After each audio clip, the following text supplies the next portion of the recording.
السلام عليكم، كي دايرين؟ لاباس عليكم؟ نتمنى ان شاء الله تكونوا باحسن الاحوال يا ربي. نتوما تشاهدوا هذا الفيديو بعد الصلاه والسلام على مولانا رسول الله وعلى اله وصحبه وسلم. كي دايرين؟ لاباس عليكم؟ هنايا عندي معكم في هذا الفيديو المربى ديال المندرين. تنشارك معكم هذا الفيديو لان هذا المندرين تيجي رائع وزوين، وفي الحقيقه يعني المذاق ديالو تيجي حسن في الحقيقه من داك، يعني المربيات اللي تنشريو في الاسواق وتيكونوا الاثمنه ديالهم غاليين، تيجي رخيص وزوين. هنا عندي هذا المندرين زوين بزاف، حلو بزاف، وفي نفس اللحظه ما فيهش كاع العظيمات. انا نقيته من بعد ما غسلته ونقيته، تنفرق كل وحده تنفرقها وتنحيد لها داك الخيوط ديالها وتنحطها هكا كنصوصو باش تنفرقهم بهذه الطريقه باش تنتاكد ان داك المندرين ديالي ما فيهش العظيمات. هو خرج لي كله زوين ما فيهش العظام، ولكن يعني ضروري الانسان يزيد يحيد الشك، لان الا بقاو داك العظيمات لداخل صغار ولا كتيمرروا لنا داك المربى ما تيجيش زوين. بهذه الطريقه هذه تتعرفوا بان المندرين ديالكم يعني متاكدين منه ما فيهش لا عظام لا حتى حاجه. صافي ما يكونوش فيه الخويطات. انا عندي هذه الكميه، كانت عندي 4 كيلو مهزوز منها غير شي حاجه يعني قليله، كانوا كلاوه يعني ولادي. صافي وقبضتو نقيتو درت له الطريقه هذه. تنديرو في الكاس ديال الخلاط غير بالعصير ديالو، يعني داك الماء ديالو اللي مطلوق بغيتو تزيدوا عليه شويه الماء ماشي مشكل. يعني مثلا هاد الكميه كاع كامله اللي عندي ديال علينا 4 كيلو، الا درتو فيها كاس ديال كاس الشاي ماشي مشكل، يعني ما يكونش الماء بزاف لانه هو اصلا تبارك الله فيه الماء. صافي تنطحنو غير ضربه واحده، ماشي تطحنوه حتى تردوه ماء. نتوما تتشوفوا دابا نوريكم بالمعلقه يعني الشكل ديالو. تنضربوه غير مره واحده باش هكا تيدير. صافي في هذا القوام ديالو هكا وتنحطو في الطنجره. تبارك الله هو راه فيه الماء ديالو، يعني لا داعي تزيدوا الماء. واللي بغى يزيد مثلا ثمن كاس صغير قلت لكم ماشي مشكل، غير ما ديروش فيه الماء بزاف. صافي طحنتوه بهذه الطريقه هذه.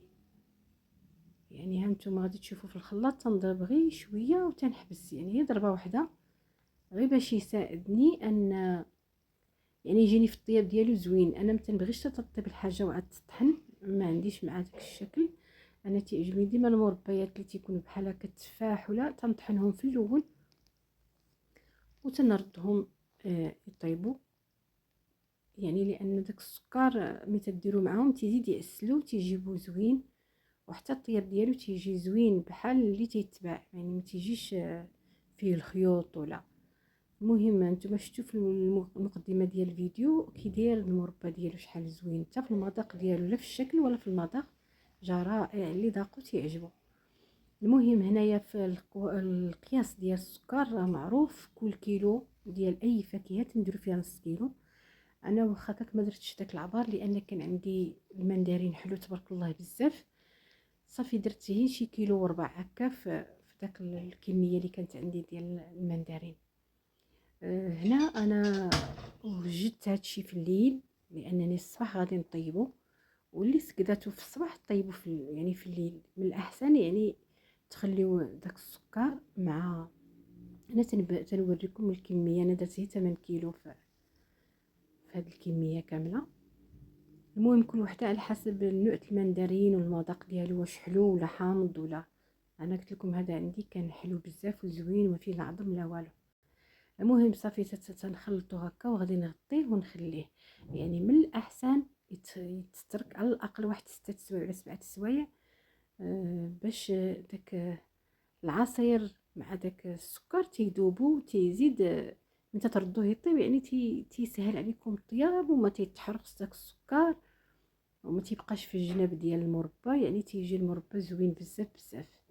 صافي هنايا تنخلطو وغادي نغطيه ونخليه ان شاء الله حتى النهار التالي مع الصباح عاد نرد الطنجره فوق النار. هنا شوفوا كان السكر تقريبا داب كامل، يعني بقات شي حاجه في القعر بديت تنحركها باش تطلع وغنشعل عليها العافيه. هنا العافيه غادي تكون فوق المتوسطه، يعني ما غاديش تكون مهيله. هي في الاول بما يغلى لي المربى ديالي باش يذوب داك السكر، وفي نفس اللحظه طلع داك الكشكوشه اللي تتكون دائما فوق اي مربى تتخرج داك. يعني هاد الكشكوشه هادي اللي تتبان لكم دابا هنايا خصنا يعني كلها تحيد بحال هي تتغلي، وتبقى نعزلو باش ما تنحيدوش حتى داك الفاكهه. اللي تنحاولوا ما امكن اننا نحيدو غير الرغوه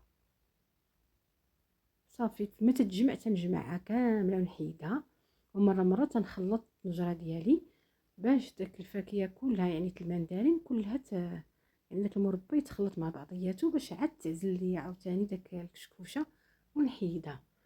غنبقى بهاد الطريقه هادي وانا مراقبه النجره ديالي، مره تنحرك مره تنحيد داك الكشكوشه الفوقانيه حتى تسالى داك الكشكوشه عاد تنمهل العافيه. يعني باش يطيب المربى خصو يطيب على نار مهيله، ولكن في الاول تنخليوها هكا باش نحيدو داك الكشكوشه كامله، لان هي اللي تتخسر لنا المربى. ميمكنش تبقى داك الكشكوشه مع يعني مع مرور الايام غادي تخسر لنا داك المربى ديالنا.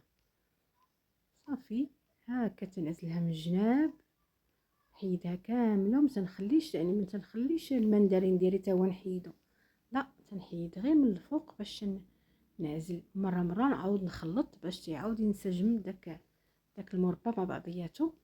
هنا هانتوما شوفوا حيد داك الفراره كامله او الكشكوشه كامله صافي ومهلت العافيه. دابا العافيه هنا دابا المربى ديالي تيطيب على نار مهيله، غادي تاخد معايا هكاك شي ساعه الا ربع وهي او 45 دقيقه هكاك وهي تطيب على نار مهيله.